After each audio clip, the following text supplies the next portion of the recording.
Alors oui, moi, je dirais que la présentation se base sur deux travaux pratiques, donc la biographie de Jacques Parizeau que j'ai menée sur 7 années et celle de Guy Rocher que je suis en train de réaliser, qui sera en 2 tomes cette fois-ci. Le premier tome devrait être publié au début de l'année prochaine.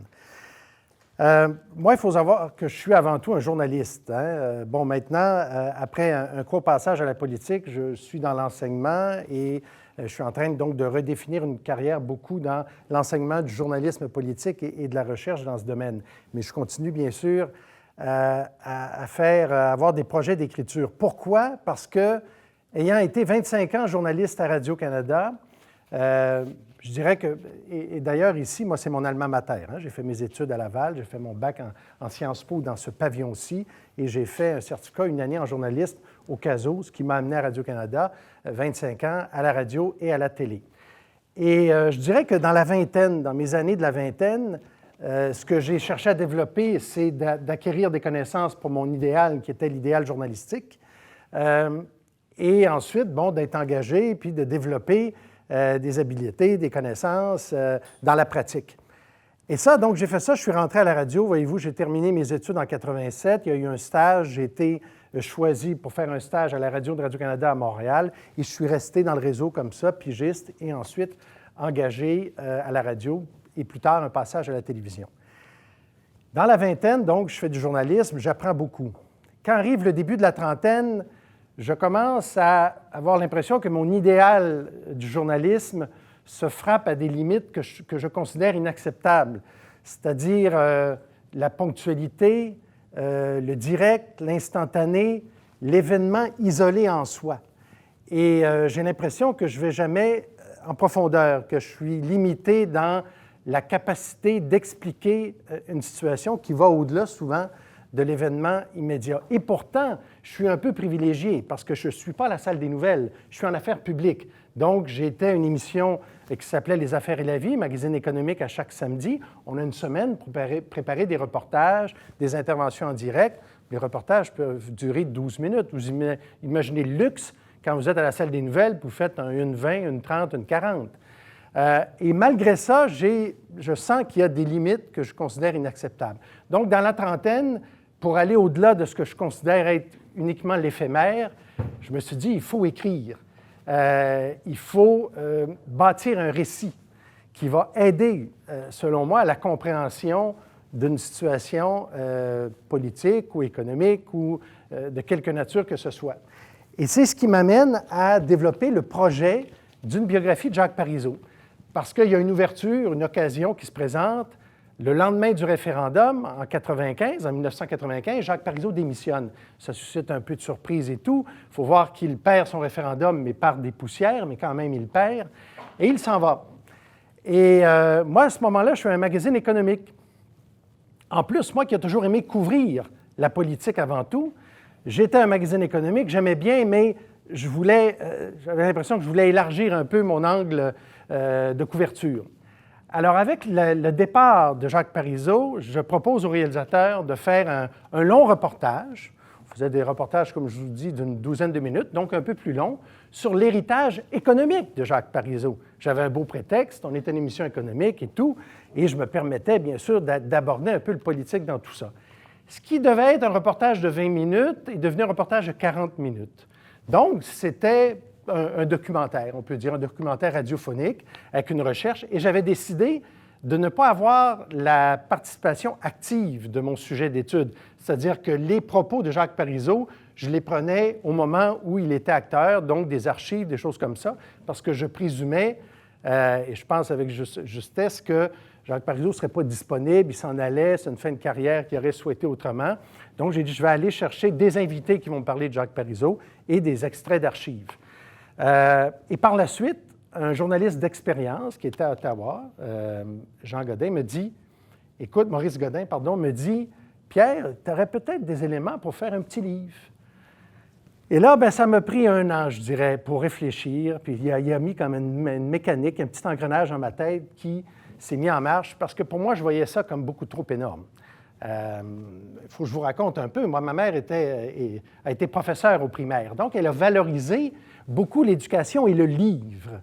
Et pour moi, le livre était un peu l'aboutissement. Je faisais du journalisme radio, j'allais bientôt en faire à la télé, mais pour moi, le journaliste écrit demeurait, et puis ça c'est dans la tradition journalistique, là, demeurait le journalisme sérieux et le livre encore plus. Alors je me sentais difficilement, début de trentaine, avec tout ce que j'avais comme responsabilité, responsabilité familiale, on anticipait d'avoir une famille, des enfants et tout. Alors j'ai réfléchi, j'ai dit ça va me prendre du temps.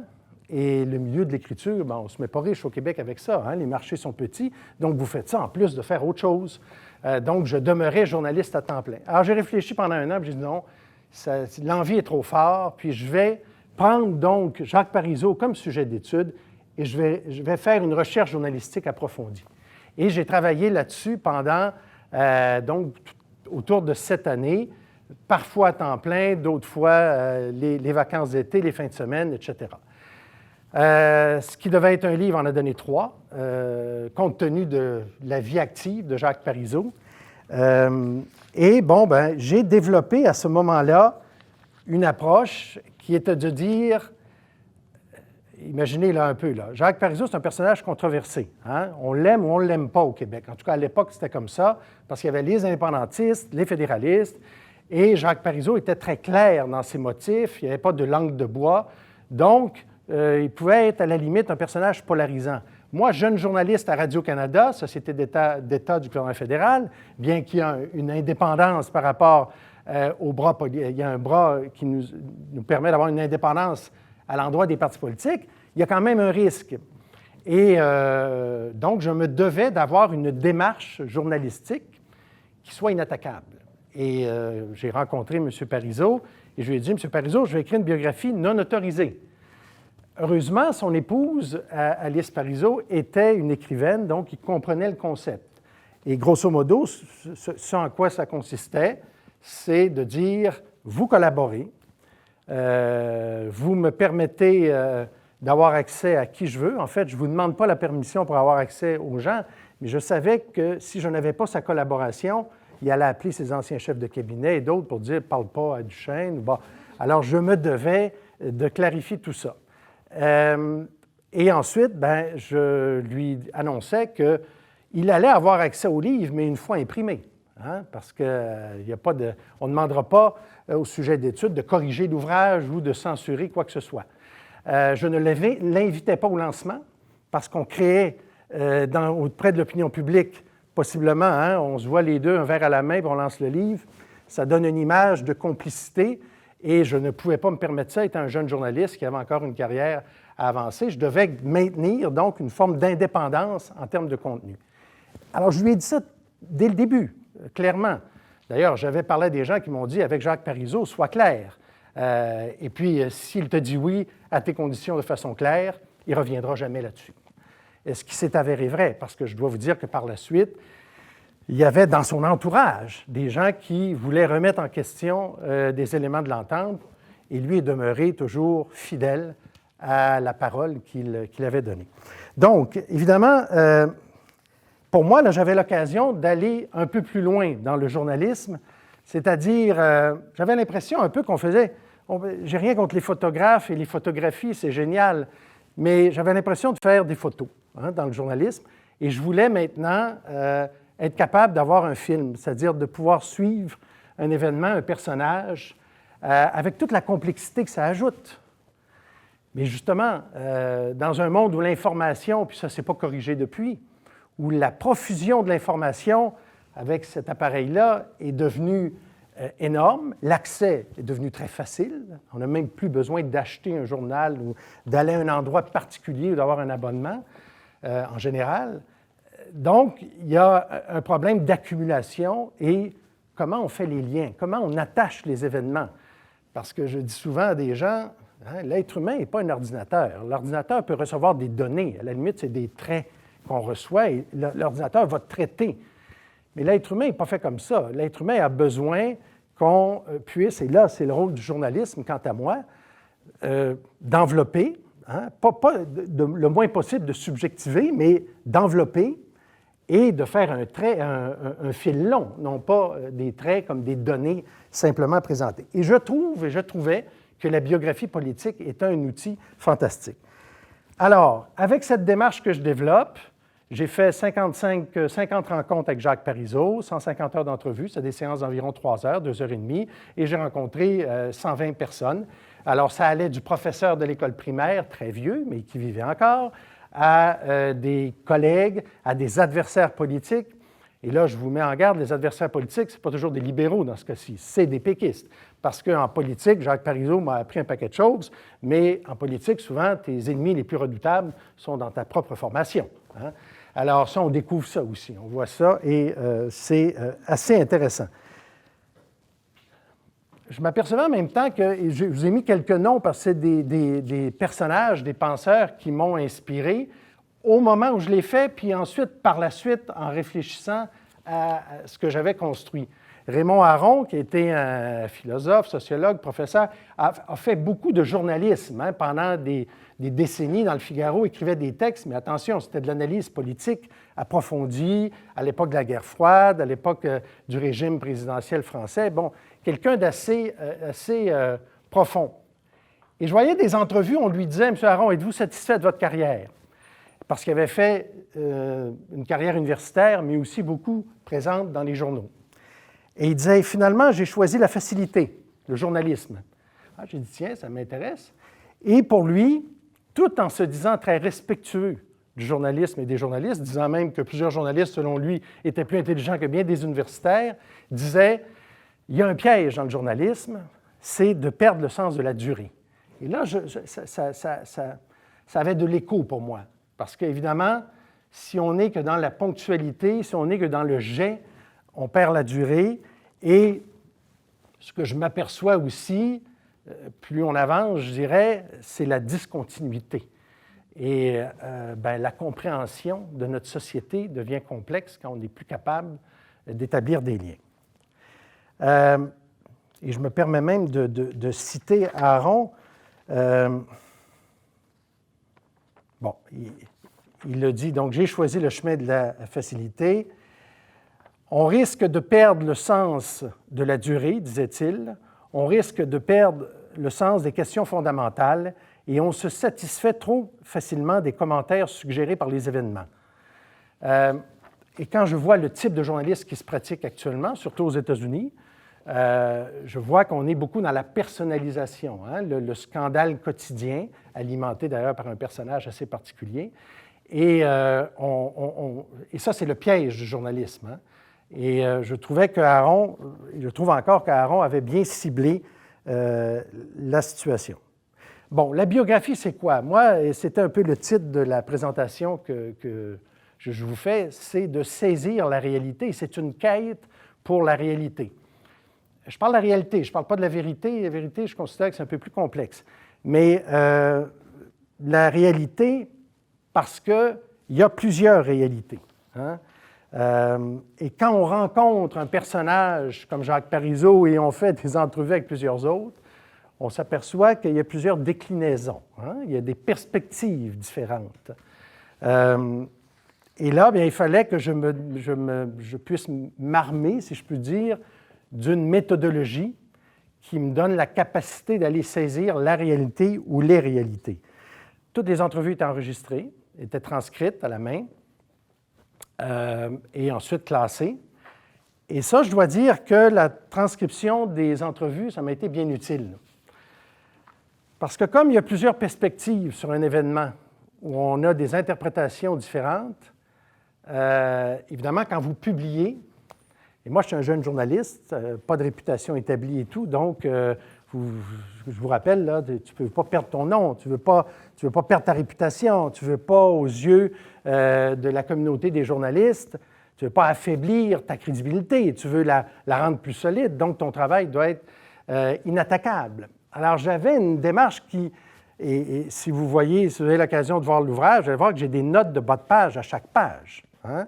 L'entrevue, la citation, les documents, pour m'assurer, un peu comme un travail universitaire, qu'on puisse toujours refaire le chemin. Mais à la différence du travail universitaire, il ne faut pas que ce soit trop académique, il ne faut pas que ce soit trop aride. Il y a quand même un récit, puis je vais y revenir tout à l'heure, jusqu'où on fait des compromis sur le contenu pour avoir un récit qui est intéressant. Mais donc, la démarche est d'avoir des transcriptions. Et ça m'a été très utile. Je vais vous raconter une anecdote. Je raconte, entre autres, que dans les années 90, Jacques Parizeau devient chef du Parti québécois. Il y a le décès de René Lévesque. Il y a Pierre-Marc Johnson qui le succède pendant une courte période de temps.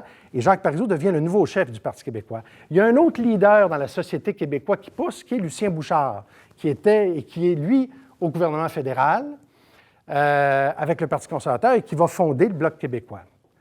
Et à un moment donné, ce que j'apprends, ce qui n'est pas sorti, mais en parlant avec différentes personnes, c'est que Lucien Bouchard, qui n'aime pas trop le style de Jacques Parizeau, suggère à Claude Belland, qui est l'ancien président du Mouvement Desjardins, qui est à la retraite mais très actif, de dire « fonde un parti au Québec, fonde un autre parti nationaliste ».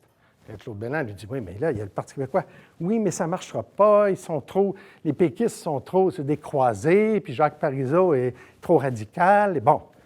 Et c'est Claude Belland qui me dit ça, de façon candide. J'enregistre. Alors, dans un livre avec un personnage controversé, il y a certains éléments qui vont faire la nouvelle, ce qui n'est pas toujours le cas en littérature, mais là, je savais que si j'avais quelques éléments inédits, ça risquait de faire un pétard, puis être dans les journaux, puis à la télévision. Alors, évidemment, cet aspect-là, où on apprend que Lucien Bouchard a tenté, et puis Belland n'a pas foncé finalement dans cette direction-là, mais qu'a tenté de fonder un parti concurrent au Parti québécois, alors qu'on sort le livre dans les années 2000 où les personnages sont toujours vivants. Ça, c'est un autre défi. On n'écrit pas sur des morts, là, on écrit sur des vivants. Mais ça, comme journaliste, moi, j'étais habitué. L'historien écrit sur des gens morts. Le journaliste écrit sur sa réalité active. Donc, les personnages sont vivants. Mais il y a un défi, parce que l'autre ne sortira pas de sa tombe pour vous corriger, mais celui qui est vivant peut le faire. Et là, évidemment, Claude Belland est interrogé suite à la publication du livre. On lui dit « Mon Dieu, mais vous avez voulu fonder un parti concurrent à Jacques Parizeau? » « Non, c'est pas vrai, ça a été mal interprété, etc. » Et la journaliste, donc, reprend le reportage et remet en question la démarche. Mais m'interroge. Heureusement, le lendemain, sur le lendemain, Michel Deshôtels, qui est un journaliste, il est encore journaliste d'ailleurs, à la radio, m'appelle pour me dire, il faut dire que je suis un Radio-Canadien, donc je connais quand même des gens à Radio-Canada. Il me dit, Pierre, il dit, là, on remet en question ton interprétation, les guillemets qui sont dans ton livre. As-tu un enregistrement? Alors évidemment, j'ai beaucoup hésité parce que les enregistrements ne sont pas conçus pour diffusion. Puis je le disais à mes invités. C'est parce que moi, je retranscris, je reprends, je veux m'assurer qu'il n'y a pas d'erreur, je réécoute, je peux vous poser des sous-questions. Ici, je cite intégralement le plus possible avec... Bon. Alors là, il m'a convaincu, j'ai parlé à l'éditeur, dit non, dans ce cas-ci, je pense qu'on peut isoler l'extrait, puis on l'envoie en ondes, et ça va probablement discipliner beaucoup d'autres personnages qui seraient tentés de remettre en question, parce que ça ne fait pas leur affaire, des éléments de ton livre. Alors, on le fait, et c'était juteux.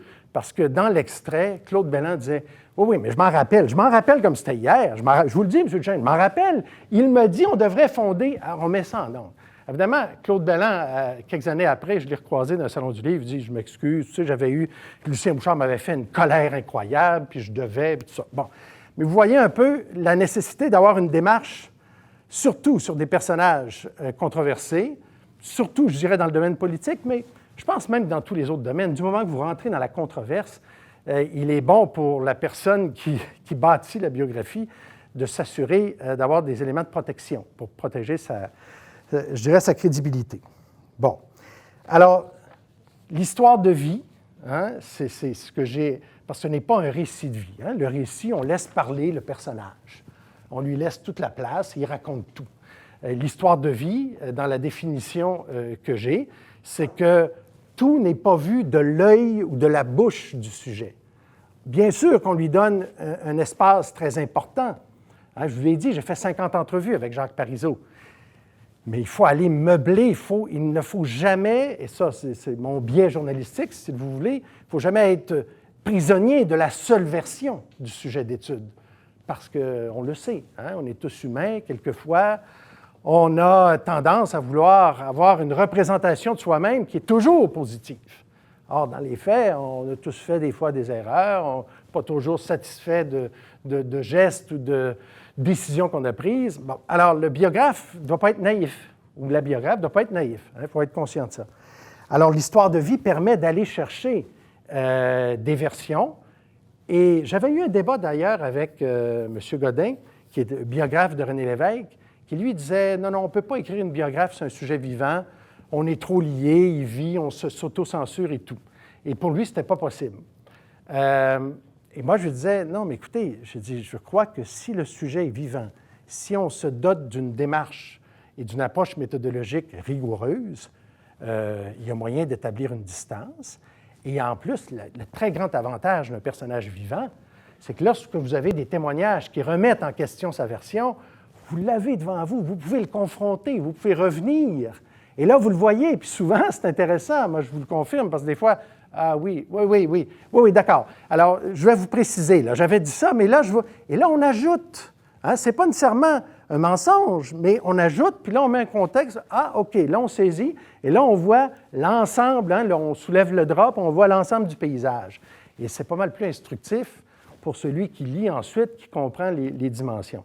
Donc, pour moi, le personnage vivant constitue un avantage, bien sûr, mais il faut créer une distance, il faut éviter la dépendance. De là les versions différentes. Et moi, je vous dirais que si on trace, et là, j'ai mis Pierre Bourdieu, parce que Bourdieu a écrit un texte, à un moment donné, sur l'illusion biographique. Sociologue, dans les années 90, il a écrit ce texte pour dire « c'est n'importe quoi, la biographie, c'est pas sérieux, parce que le biographe, comme l'autobiographie, le personnage qui écrit sur lui-même, a déjà tracé sa trajectoire. Hein? Je vais aller là, hein, disons dans le coin droit, et j'écris mon roman de ma vie en fonction de mon point d'arrivée. Et j'ajuste tous les événements de façon à ce qu'il y ait une cohérence. Or, on sait, disait-il, la vie n'est pas cohérente. Hein? Il y a des imprévus. Il y a l'extérieur qui agit. Alors, moi, j'ai trouvé intéressant ce texte-là parce que, et je l'ai vu comme des mises en garde à l'endroit du biographe. Je n'ai pas vu comme une condamnation, bien que lui semblait être très, très sévère sur la biographie. Remarquez que plus tard, il va utiliser lui-même ce modèle-là dans certains de ses textes et de ses études.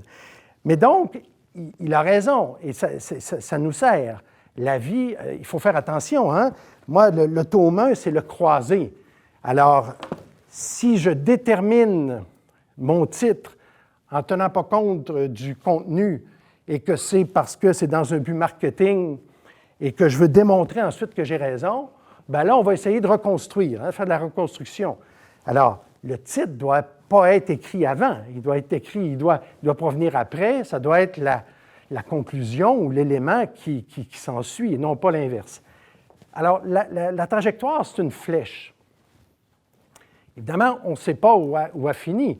Nous, comme on a une approche un peu historique, on le sait. Hein, dans le cas des... Moi, Jacques Parizeau, j'écrivais sur sa carrière politique active. Donc, elle était terminée, sa carrière politique. Donc, je savais où ça atterrissait. Mais je devais, à travers cette trajectoire, de la naissance jusqu'à la fin du volume, en ce qui me concerne, être capable de le suivre. Et là, bien, j'allais autour, je créais des arcs autour de la flèche. Hein, parce que d'ailleurs, j'appelais ça une flèche de vie. Et là, il y a des arcs. Hein, c'est que, vous voyez, vous allez faire des bulles autour. Pourquoi?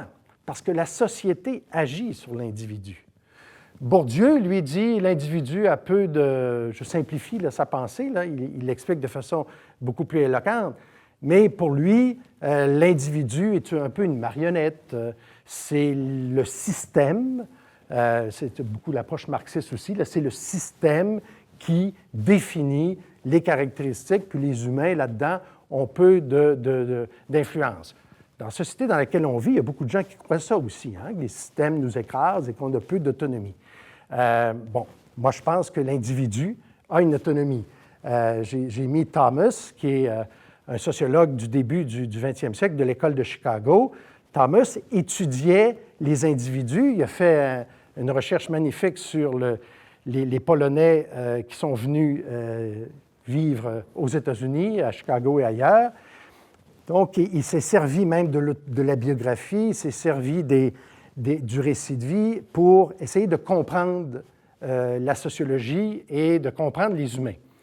Et Thomas, comme Max Weber, autre sociologue bien connu, eux disent que l'individu a un rôle à jouer. Et maintenant, ce que Thomas précise, c'est que si on comprend les valeurs de l'individu, on va comprendre les choix qu'il fait. Hein? Et à la limite, et il y a une très belle citation de lui qui s'applique aussi beaucoup dans d'autres cas. Si les hommes, l'être humain, si les hommes définissent des situations comme réelles, alors elles sont réelles dans leurs conséquences. Alors, il suffit que l'individu ait une perception, il va agir selon sa perception, même si sa perception n'est pas tout à fait enracinée dans une réalité que les autres pourraient voir. Et ça, je trouve ça intéressant parce que si vous voulez comprendre le sujet d'étude, il faut comprendre ses valeurs, il faut comprendre comment il voit les choses.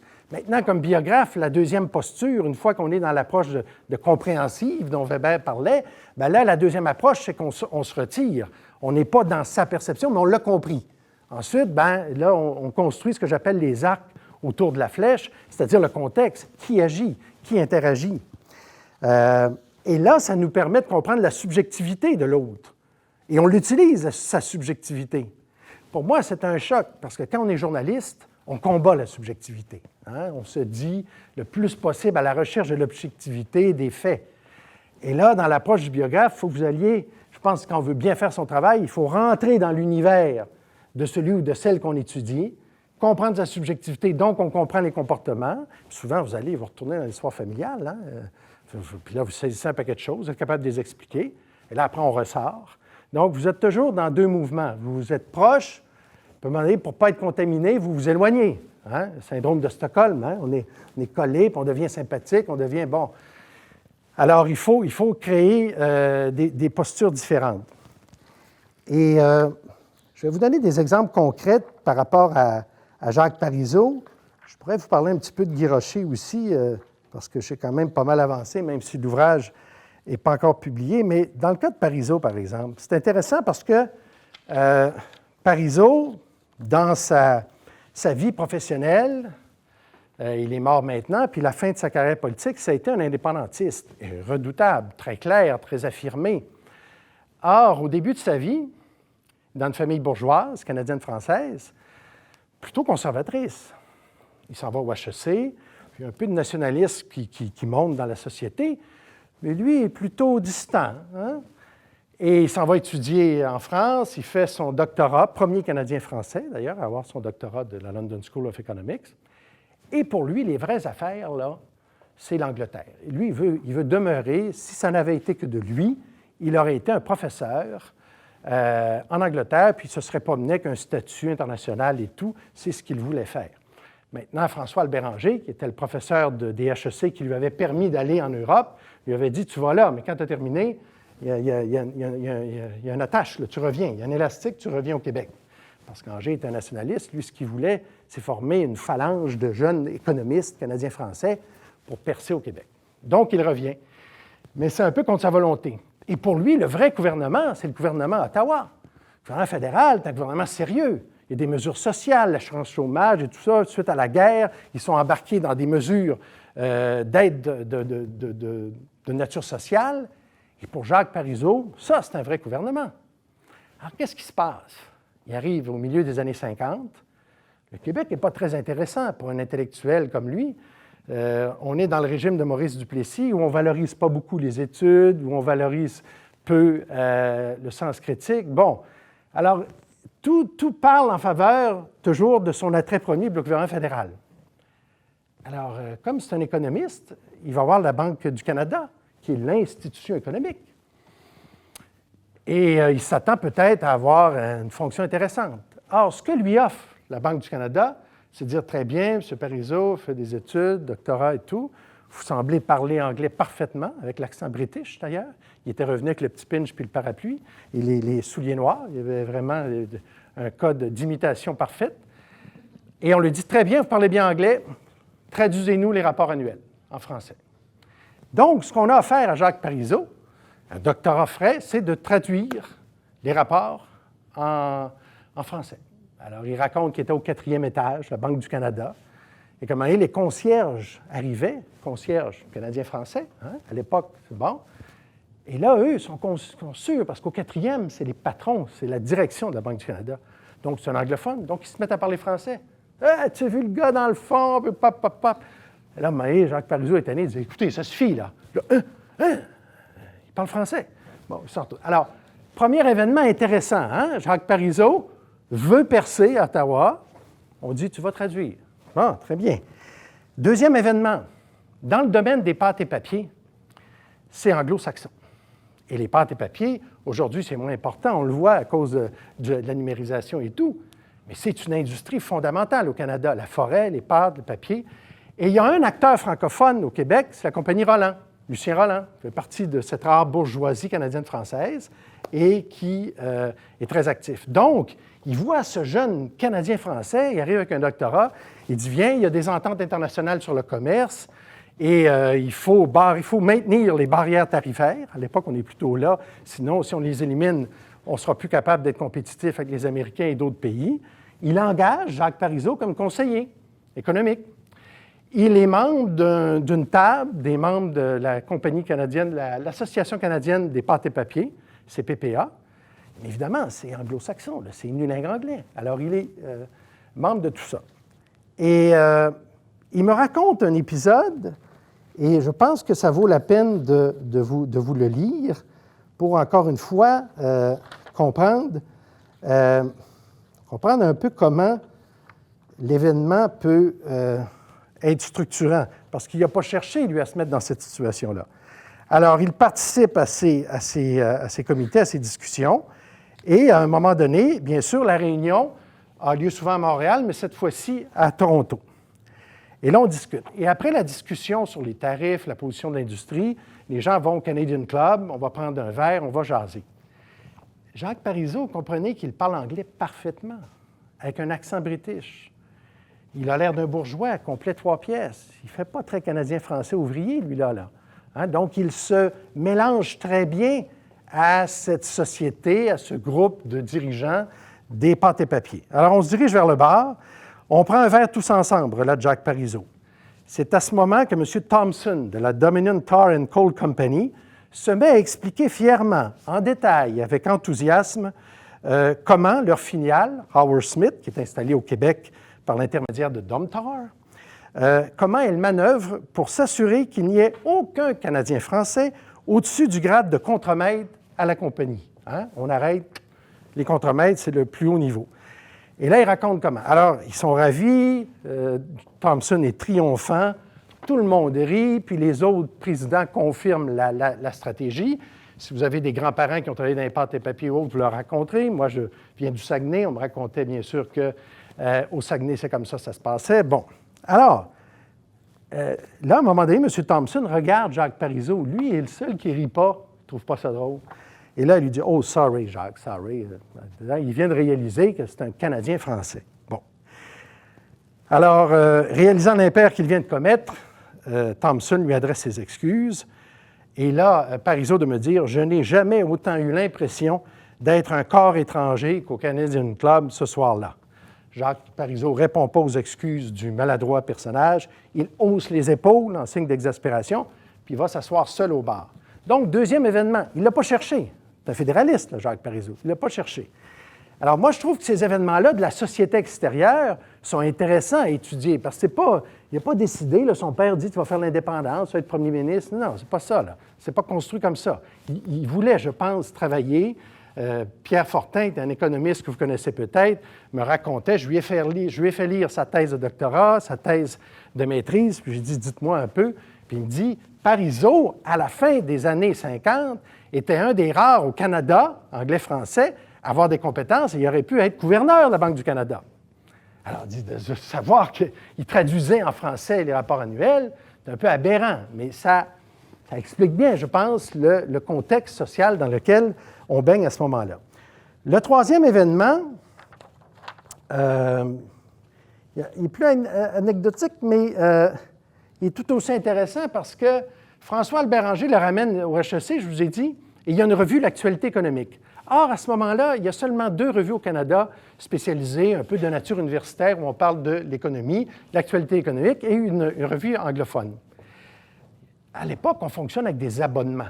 Les gens payent quand même, des institutions et tout payent, bon, encore aujourd'hui, mais à l'époque, c'était beaucoup... il fallait chercher des abonnements aussi à l'international. Alors, Jacques Parizeau, François-Albert Béranger dit, tu vas être secrétaire général de l'Actualité économique, là, on va te demander de faire ça pendant 1 an ou 2, là, puis bon. Très bien. Et il voit que, oups, il n'y a pas d'abonnement à l'Université McGill. Ah, il appelle l'Université McGill, dans son anglais parfait. Vous n'êtes pas abonné à l'Actualité économique? Est-ce que ça vous dit? C'est la seule revue francophone, la deuxième revue, ou la première revue qu'il y en a 2 au Canada. Et là, on lui dit non. Bon. Alors, il revient à l'attaque. Il dit, écoutez, on va vous offrir un abonnement gratuit. Puis, placez-le dans le présentoir, comme ça, les étudiants, les professeurs pourront voir. Non, ça ne nous intéresse pas. On juge que ce n'est pas d'intérêt pour nos étudiants. Alors, Parizeau est catastrophé. Vous comprenez qu'il arrive d'Angleterre, est allé en France, il ne peut pas. Et là, il me dit, j'en reviens pas, j'avais plus d'abonnés en Pologne et en Russie qu'au Canada anglais pour ce magazine. Alors, vous voyez que Parizeau baigne dans une société. Il a ses propres valeurs, il a son comportement, il a une formation académique solide, mais la société interagit. Et ça, c'est intéressant par rapport à ce que certains disent, que la société écrase et tout. Il garde son libre arbitre. Mais évidemment, la situation va l'amener à préciser ces choses. Et bien, par la suite, vous le savez, en 60, éclate la Révolution tranquille. Et là, il est aspiré littéralement par la Révolution tranquille, où tout à coup, le Québec bouge, les réformes s'activent, l'élite francophone canadienne-française décide de dire on va donner un État réel. Et là, même des hauts fonctionnaires, quelques hauts fonctionnaires francophones qui étaient à Ottawa, oups, s'en viennent. Michel Bélanger, qui est à Ottawa, s'en vient, va travailler dans le cabinet de l'évêque. André Marié, d'autres vont se déplacer parce que c'est à Québec maintenant que ça bouge. Alors, pour Jacques Parizeau, il se dit, ah non, là, OK, il y a là des défis intéressants pour moi, économiste, et il ne fera pas, c'est pas banal, là. Il va être le principal architecte de la Caisse de dépôt et placement du Québec. Et ça, c'est pas... Évidemment, je dirais que dans une biographie, il y a aussi... on fait des choix. Il y a quand même... Je vous parle d'autonomie de la personne, mais le biographe a une autonomie aussi. Il peut décider par moment de dire, OK, là, ma bulle autour de l'arc de vie, je vais la faire plus grande parce que je juge que c'est pertinent. Mais ça, c'est un choix bien individuel. Il faut l'expliquer, il faut qu'il soit lié à notre personnage, mais j'élargis, là, je m'éloigne un peu de sa trajectoire. Et moi, c'était toute la question du chantage des milieux financiers. Quand le milieu économique fait chanter un gouvernement parce qu'on ne veut pas de réforme, parce que le statu quo, ça fait notre affaire. Nous, on est riches. Alors, on ne veut pas qu'un gouvernement puisse faire des réformes qui pourraient remettre en question le statu quo, donc redéplacer des richesses, puis en étendre un petit peu en bas. On ne veut pas. Quand on possède tout, on ne veut pas. Ça, c'est très contemporain, là. Je veux dire, bon, vous allez le regarder il y a 2 siècles, aujourd'hui, c'est encore très, très, très contemporain. Alors, évidemment, Jacques Parizeau, lui, va doter l'État québécois d'un instrument, la Caisse de dépôt et placement, pour que cette caisse-là, constituée de cotisations de l'ensemble des Québécois, leur permet d'avoir un régime de retraite national. Et pendant que les Québécois cotisent, ça fait un gros montant d'argent, la Caisse de dépôt place ces gros montants d'argent-là sur le marché. Or, ça devient quelqu'un qui est collé sur l'État, qui place sur le marché. Ce n'est plus uniquement des privés qui vont dire à l'État, quand tu as besoin d'emprunter, M. Lesage, vous avez besoin d'emprunter, venez nous voir, nous, le syndicat financier, c'est comme ça que ça s'appelle, et ça s'appelait comme ça. Le syndicat financier disait, venez nous voir, votre banquier, vous avez besoin d'une voiture, vous allez voir votre banquier, il va te passer de l'argent, as-tu une job, es-tu sérieuse? Bon, ben. Alors, c'est ça, le syndicat financier, c'est le banquier de l'État. Alors, Jacques Parizeau voyait bien qu'à cause des raisons culturelles, les francophones, les anglophones, les différences de classe sociale, il voulait donner à l'État une capacité de s'autofinancer. La Caisse de dépôt était ça. Alors, dans sa tête, je prends 2 chapitres pour expliquer tout ça. Et comment ça bloque, quand Jean Lesage veut nationaliser les compagnies d'électricité, qui sont tous anglophones, ils ne veulent pas, eux. Et ils menacent. Et là, on voit, alors je sors un peu parce que je sors un peu de la vie rapprochée de Jacques Parizeau, parce que je vois au Conseil des ministres les gens du milieu financier qui disent « Ouais, là, vous voulez nationaliser. » Puis évidemment, ceux qui sont dans des membres du syndicat financier, c'est les mêmes qui sont sur les conseils d'administration des grandes compagnies. Hein? À l'époque, les chemins de fer, les compagnies énergétiques, Bell Canada, tout ça, c'est le même monde, ça. Alors, on dit non, tu ne peux pas acheter la compagnie de mon ami, là. Et puis là, on dit au gouvernement, très bien, vous faites ça, vous avez besoin d'emprunter pour acheter les 7, 8, 9 compagnies. Là, le taux d'intérêt, je ne sais pas, on va essayer de voir si on peut vous trouver un taux d'intérêt acceptable, mais ça risque d'être difficile. Hein? Qu'est-ce que fait Jacques Parizeau? Il dit, on va aller voir les Américains. On va se sortir du syndicat, du monopole du syndicat financier au Québec. On s'en va à New York et il va faire... Alors, il raconte ces épisodes-là. Alors, moi, je trouve que c'est très contemporain. Hein? Aujourd'hui encore, on le sait, des États nationaux vont tenter de faire des réformes, puis il y a des... Hein, on le sait, avec la mondialisation, les paradis fiscaux, ces pouvoirs obscurs. Bon. Alors, Parizeau, et ça nous permet de saisir aussi, moi, je trouve, c'est la valeur du personnage. Il ne fait pas ça pour lui. Il ne fait pas ça pour lui. Il y a l'héritage de son père. S'il avait voulu faire de l'argent, il ne serait pas allé en politique. Son père avait une énorme compagnie d'assurance, de réassurance. C'est la 20e plus importante dans le monde. Donc, son père a dit, viens travailler. Non. Il voyait des injustices. Il voyait comme un économiste des défis aussi de bâtir un État contemporain. Pour lui, ça, c'était plus intéressant. Et je trouve ça intéressant aussi parce que le coup de la Brings, je ne sais pas si ça vous dit quelque chose, mais ça vieillit, tout ça, mais en 70, à l'élection de 70, on arrange un coup un peu théâtral. C'est les camions de la Brings, qui sont les convois qui transportent les matières, les certificats, les actions. Et puis là, on avertit un ou deux journalistes, puis on dit demain arrivent 2-3 camions, puis ils embarquent plein de papiers d'actions, puis ils s'en vont en Ontario parce qu'ils craignent que le Parti québécois puisse prendre le pouvoir.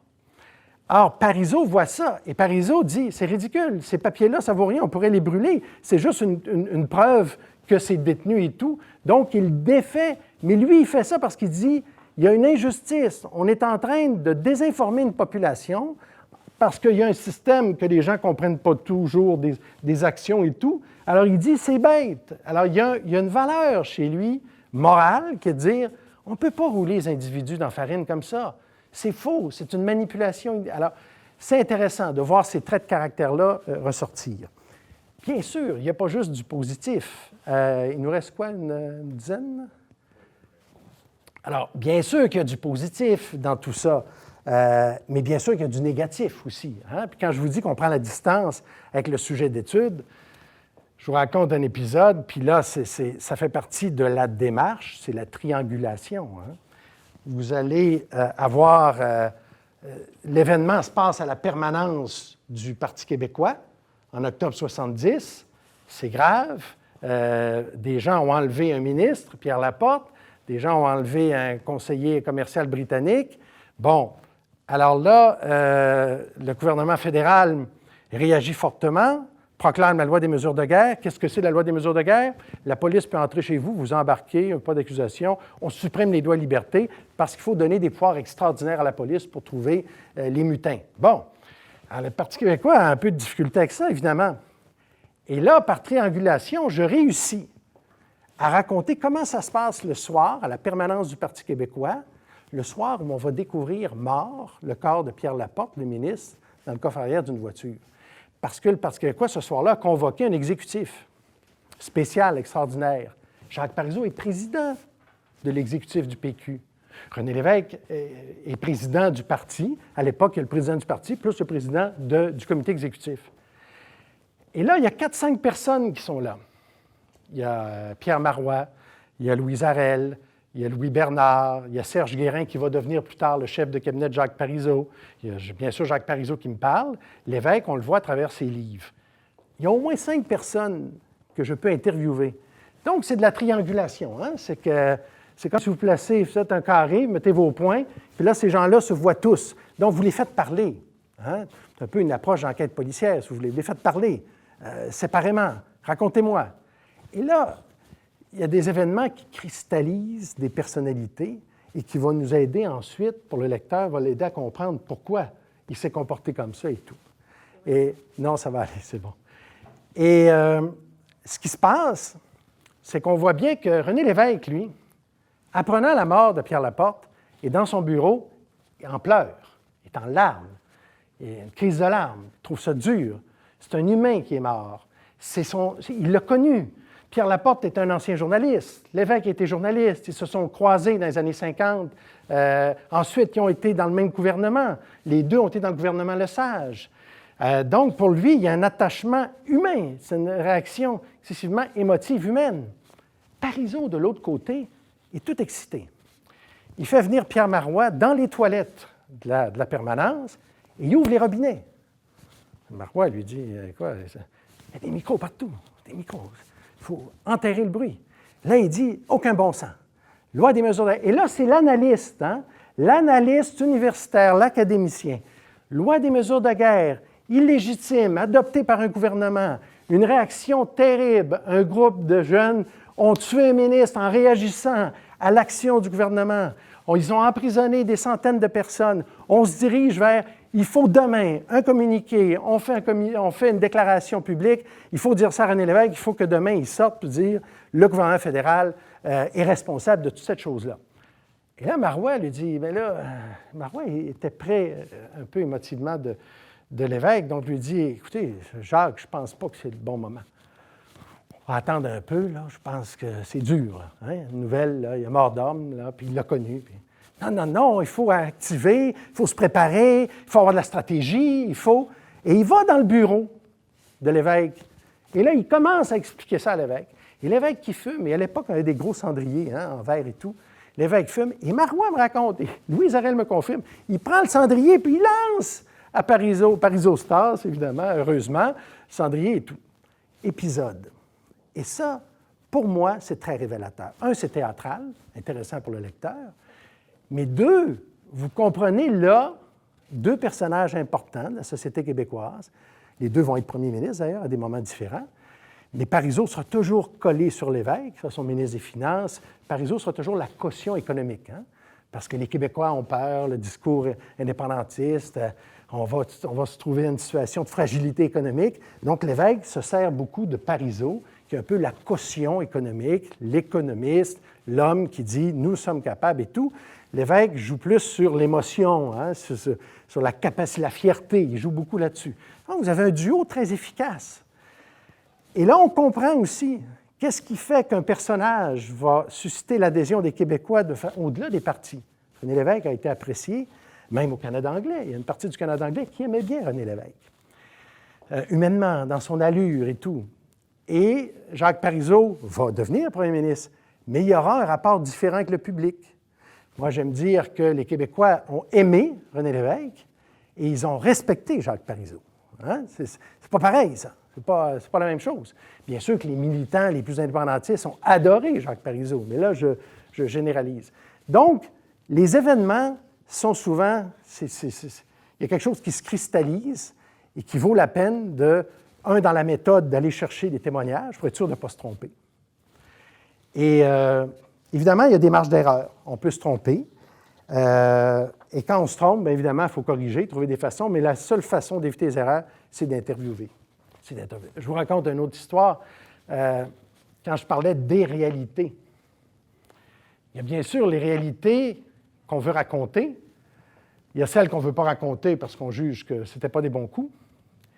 Et il y a celles qu'on va reconstruire. Et des fois, ce n'est pas toujours conscient. Jacques Parizeau me disait que quand il était à l'adolescence, il a été tenté par le communisme. Ah, intéressant, je laisse raconter ça. Il finit le collège, de l'université, et il rencontre des anglophones de McGill qui avaient fait la bataille avec les brigades internationales en Espagne. Tout ça commence à être très romancé, très spectaculaire. Et il dit qu'il y avait un député communiste qui a été élu dans l'histoire, c'était Paul Rose. Et puis moi, je suis sorti avec la fille de Paul Rose. Je n'ai jamais entendu ça nulle part. J'ai dit, fantastique. J'essaie de rejoindre des gens de ces jeunes des brigades internationales, incapables. Ce qui m'a mis un peu la puce à l'oreille, c'est que j'ai lu un roman anglophone qui semblait raconter ça, tu sais, des jeunes de McGill qui étaient dans les brigades internationales. Alors je dis, oups, est-ce qu'il y a... Hein, des fois, les années passent, on lit quelque chose, quelqu'un nous raconte, on a vu un film, puis là, dans la mémoire, on reconstruit des choses, des fois, ou volontairement ou involontairement. Heureusement, en fouillant, je retrouve les coordonnées de la fille de Rose. Je lui parle, Laura Rose s'appelle-t-elle. Je dis, Madame Rose, avez-vous connu Jacques Parizeau? Ben, je le connais publiquement, mais non. Vous n'avez pas sorti avec? À part à rire. Non, il me dit, vers quelle année? Alors, Parizeau me disait 47, 48. Parizeau avait 18 ans environ. J'avais 12 ans. Ça m'étonnerait. Bon, d'accord. Il m'a dit, parce que ça c'est tout beau, il dit, elle avait les cheveux blonds comme les blés. Alors, il dit, Monsieur Duchesne, j'ai les cheveux noirs. Bon. Alors, évidemment, dans l'écriture, je n'ai pas raconté tout ça, mais j'ai dit, voilà, j'ai laissé Jacques Parizeau raconter la tentation du communisme parce qu'il y a des aspects qui sont vrais. Il a distribué des brochures du Parti communiste avec une photo de Maurice Richard à la sortie du forum. Là. Puis son père voyait ça, puis il n'aimait pas ça. Ça, j'ai vu ça dans le journal de son père. Donc, on se dit, oui, OK. Et je lui laisse raconter l'épisode de Laura Rose. C'est trop beau, il avait les cheveux blonds comme les blés. Puis là, je mets une note de bas de page. Laura Rose, à l'époque, avait 12 ans, donc, de toute évidence, confondu. Bon. Alors là, évidemment, est-ce qu'il a menti? Est-ce qu'il a reconstruit? Généralement, c'est arrivé assez rarement, ça, qu'ils me disent des choses, puis qu'en vérifiant, on aperçoit que tout à fait, c'est pas fondé.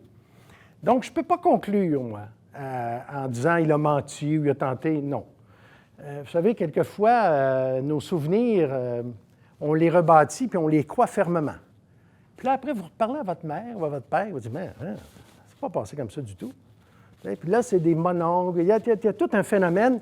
Alors, je ne sais pas, mais parce que j'ai pu vérifier, il me racontait, justement, pour briser le syndicat financier, il dit, je suis parti en avion avec Michel Bélanger du cabinet de René Lévesque en 62 pour aller rencontrer, essayer de courtiser des hommes d'affaires pour le syndicat financier américain à New York. Bélanger est mort, et là, j'ai un peu de problème éthique parce que je suis incapable, puis je ne vois pas dans les documents gouvernementaux.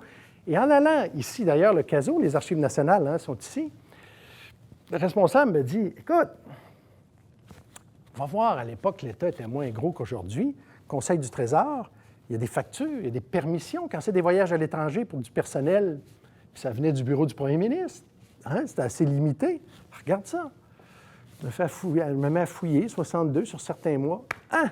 Billet d'avion pour New York, 3 personnes, Bélanger. Alors, bon, j'ai dit là, je suis rassuré sur cet épisode-là. Je vais terminer peut-être, bon, tout ça évidemment parce que la vie est complexe. Hein? La vie est complexe, la vie est imprévisible et tout. Donc, si on fait une biographie, il faut se donner la peine d'avoir une démarche qui est le plus possible inattaquable. Je vais aller à la conclusion. Syndicat financier, je vous ai raconté. C'est intéressant, le syndicat financier, parce que les banques et tout, il y avait 2 types de personnages qui n'engageaient pas. Les Canadiens français, les catholiques, et les Juifs. On était ensemble là-dedans, dans ce phénomène d'exclusion. Pour vous dire à quel point c'était conservateur, l'homme devait porter la chemise blanche. Aucune autre couleur est acceptée. Hein? La femme, la robe, pour les quelques femmes qui étaient là, qui étaient à des fonctions, bien sûr, de secrétariat. Donc, tout en étant conscient d'une marge d'erreur, il faut être, je pense, modeste lorsqu'on est un biographe. Moi, je pense qu'il n'y a pas de biographie définitive. Hein? J'ai écrit 3 tomes. Ce que je voulais, ce que je souhaitais, c'est que ça devienne un ouvrage de référence. Je me suis dit, si je suis capable d'atteindre cet objectif-là, je pense que c'est un objectif noble qui va démontrer le sérieux et qui constituera, il y aura assez d'informations là-dedans que ça deviendra un ouvrage de référence. Mais la biographie, la dernière, l'ultime, moi, je n'y crois pas. Parce qu'avec les années, des gens meurent, on retrouve des documents. L'histoire bouge. Hein? Aaron disait l'histoire, c'est quelque chose qu'on ne reverra pas deux fois. Hein? Mais je me suis toujours beaucoup intéressé à l'histoire bouge. Parce que, regardez, qu'est-ce qu'on a découvert dans le Vieux-Québec, là, hein? On ne savait pas. Fait que là, on va avoir des précisions sur la façon dont la palissade est faite, sur la hauteur. Alors, l'histoire bouge parce que le savoir historique, il n'est jamais complet. Et ça, moi, ça m'aide aussi. En fait, ça m'aidait quand je parle encore comme j'étais journaliste. Vous voyez, c'est dur de sortir le journaliste de soi. Mais ça m'aide à parler du journalisme maintenant, l'étudier. Parce que le journalisme, ce qu'il fait, c'est qu'il parle de quelque chose qui bouge tout le temps. Et il faut aussi cette modestie-là sur le journaliste. Parce que si vous avez l'impression que quand vous faites votre reportage, vous avez tout inclus, votre angle est précis, vous vous gourrez. Hein? Et là, on le voit d'ailleurs, il y a un problème actuellement entre la classe journalistique et la population. Hein? Il y a une distance qui se crée là. Bon, aux États-Unis, il y a un personnage qui joue là-dessus à plein. Mais les journalistes doivent être conscients, doivent être beaucoup plus modestes. Hein? On tente à l'objectivité et ce qu'on présente est un éclat hein, dans un moment, et probablement qu'un autre journaliste va arriver avec une perspective un peu différente. Alors l'objectivité, attention, hein, elle est difficilement atteignable. Alors je pense que la biographie, c'est la même chose, même si on travaille sur du long terme, même si souvent les événements sont passés, il risque de se redéfinir encore. Dernier élément, puis je serai ouvert à vos questions, j'espère qu'on pourra discuter ensemble. Quelquefois, il faut scénariser. Hein, la difficulté du biographe par rapport au journaliste ou à celui qui écrit un papier ou un reportage d'une minute, c'est qu'on va lier des événements. Alors, il faut les attacher. Ça ne peut pas être des vignettes que vous collez comme dans un scrapbook. Il faut qu'il y ait un mouvement. Donc, dans votre écriture, il y a un récit. Or, c'est un récit réel. Ça ne peut pas être un récit fictif. Sinon, vous enlevez toute crédibilité à votre biographie, dite surtout dans le domaine politique, hein, en particulier là, quand les personnages sont controversés, comme l'était monsieur et comme va le demeurer Jacques Parizeau. Donc, il faut... et là, à ce moment-là, ça demande une recherche encore plus approfondie. Je vous lis juste un passage en exclusivité de la biographie de Rocher à paraître, et je vais vous expliquer comment j'en suis venu. Parce que je ne suis pas un cinéaste, moi. Je suis un biographe, hein, avec un fond de journaliste, puis qui essaie d'emprunter à l'histoire. Donc, on regarde les documents. Mais le récit, moi, je veux que ce ne soit pas juste des universitaires qui lisent ça. Et tout respect pour vous, les universitaires. Mais je veux que du monde qui s'intéresse peu à la politique aussi puisse lire un ouvrage comme ça. Parce qu'on veut augmenter le savoir. Puis donc, il faut être accessible. Il faut, dans l'écriture, trouver une façon de capter le lecteur sans inventer. Alors, je vous raconte, là, on est en 60. Le gouvernement Lesage vient de gagner les élections. Donc, on est à l'été 60. Donc, ça bouillonne, là. Le gouvernement Duplessis n'est plus là, il y a un nouveau gouvernement, et on sent qu'il risque d'y avoir beaucoup de changements dans la société. Guy Rocher est professeur à l'Université Laval. On vient de lui offrir d'aller à l'Université de Montréal. Donc, au moment où éclate la Révolution tranquille, et ça se déroule essentiellement à Québec, politiquement, Rocher se prépare à partir, à aller à l'Université de Montréal.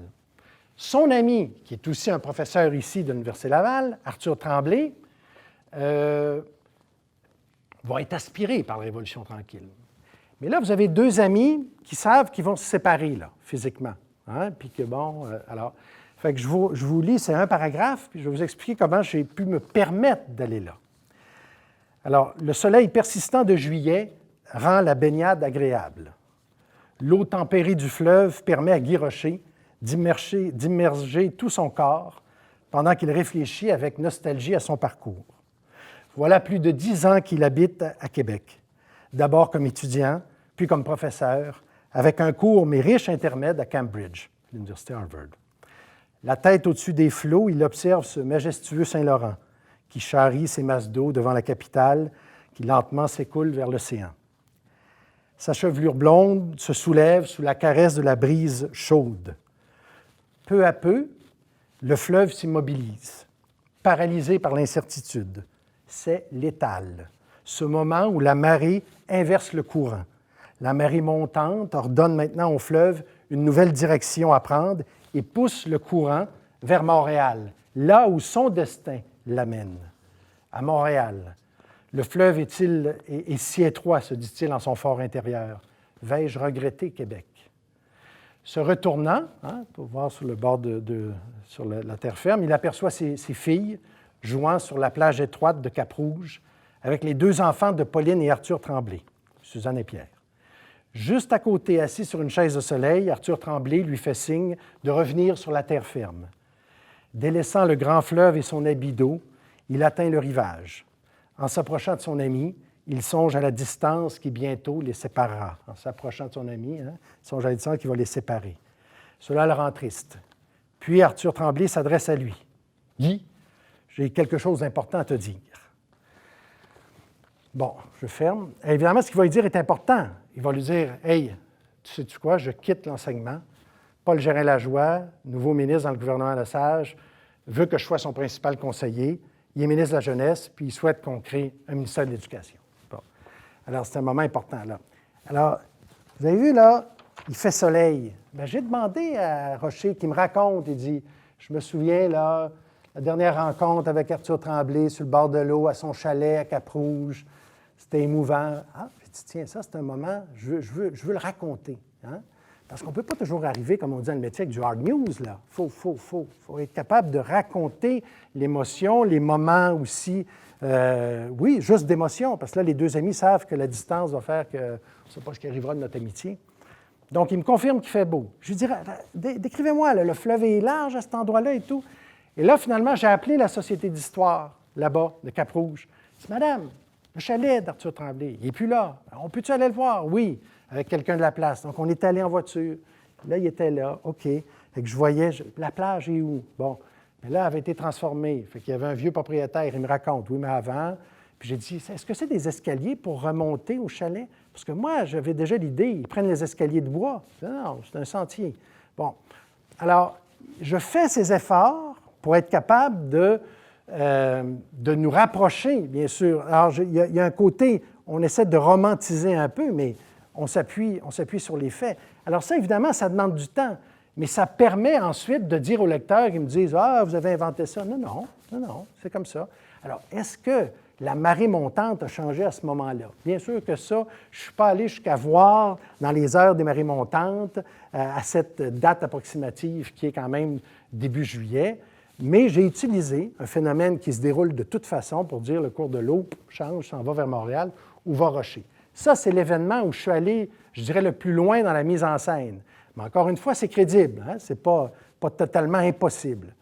Et de toute façon, c'est une image que, je pense, le lecteur ne me reprochera pas d'avoir utilisée. Ce qu'il me reprocherait, c'est d'inventer des propos, comme quand il y a du dialogue. Je m'assure, je ne peux pas toujours le faire, parce que dans le cas de Guy Rocher, vous savez qu'il y a 93 ans. Alors, les gens qui vivent maintenant, il n'y en a plus beaucoup.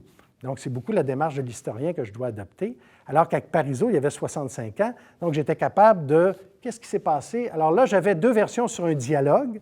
Et là, j'étais capable de mettre de temps en temps dans l'ouvrage un dialogue où j'avais des garanties suffisamment solides que ce dialogue-là se rapprochait de la réalité. Parce que dans la lecture, encore là, ça allège, ça permet de rendre la prise de connaissance, la prise de conscience du livre intéressante. Je termine en vous disant que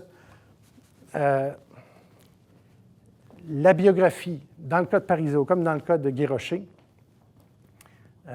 moi, je trouve que c'est des personnages que j'ai choisis compte tenu du rôle important qu'ils ont joué dans la société. C'est des hommes hyper actifs, qui ont été actifs de leur adolescence et qui se sont dédiés au service public, au bien public, au bien commun, comme on pourrait dire, comme on dit moins. Donc, pour moi, ça, c'est méritoire. Et avec leurs défauts, parce que dans la biographie de Parizeau, on raconte des erreurs qu'il a faites, nationalisation de l'amiante, une approche quelquefois trop technocratique. Bon, alors, il y a ces éléments-là qui font partie aussi d'une biographie.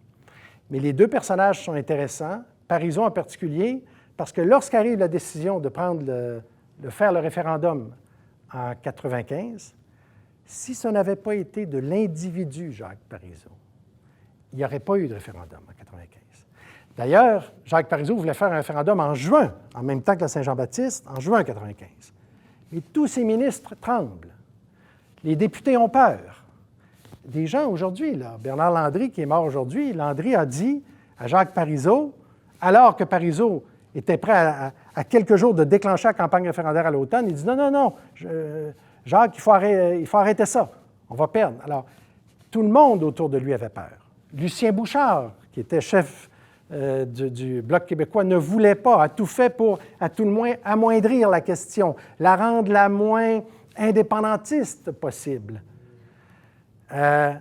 Tout le monde autour de Parizeau avait peur. Les indépendantistes, j'entends, pas les fédéralistes, pas l'opinion publique. Bien sûr, l'opinion publique, beaucoup de gens étaient incertains.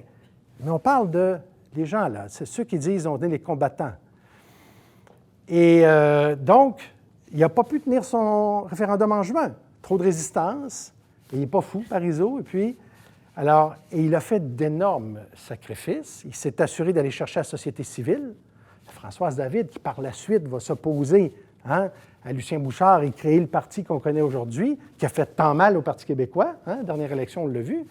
Bien, à l'époque, il a ramené des gens comme Françoise David, la Fédération des femmes du Québec, les groupes communautaires, des groupes religieux, dans la coalition pour le oui. Une coalition beaucoup plus large que celle de 1980, référendum précédent, avec un personnage comme René Lévesque.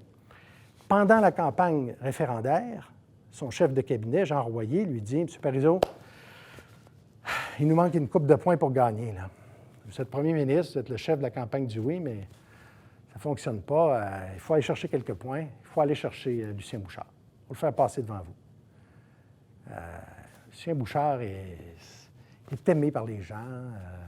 Il a une image charismatique. Enfin, imaginez comment Royer doit, c'est son Royer, là, son homme, c'est Parizeau. Il faut qu'il dise à son homme, celui pour qui il travaille, qu'il est meilleur que vous là, pour la partie la plus importante de votre vie. Là.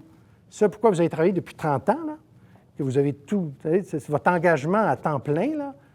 Bon, bien, alors il faut vous tasser un peu. Et Parizeau le fait. Envoie Lucien Bouchard. Et d'ailleurs, ça a eu un effet